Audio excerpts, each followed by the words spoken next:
የመሪነት ጥበብ፣ የፖለቲካ ብስለት፣ የሀገር ፍቅር፣ ቆራጥነት የሚታይበት አቢቹ አባመላ።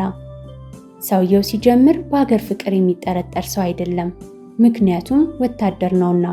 ኢትዮጵያ በዘመኗ ለዜጎቿና ለጎዳናዎቿ ቅርብ የሆነ መሪ ከአብይ ውጪ ማንንም አታመጣም። እንዲሁም ከለውጡ ዓመታት በፊት ነውር የነበረውን የወደብ ይገባናል ጥያቄ ያነሳ ብቻ ሳይሆን በሰላማዊ መንገድ ወደብ እንዲኖረን በስራ ላይ ያለ፣ በተጨማሪም በግብርናው ዘርፍ እጅግ የላቀ ውጤት በማስመዝገብና የኢትዮጵያ ኩራት የሆነውን አባይን በማጠናቀቅ ላይ ይገኛል።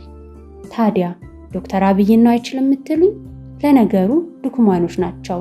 የሰውየው ተአምር የማይታያቸው ድኩማኖች ሆይ፣ ከታወርና ከጥላቻ አመለካከታችሁ ወጥታችሁ የሰውየውን መቻል እንድትረዱና ከድንቁርናችሁ እንድትወጡ እታደጋችሁ ዘንድ ጀባ ብያችኋለሁ።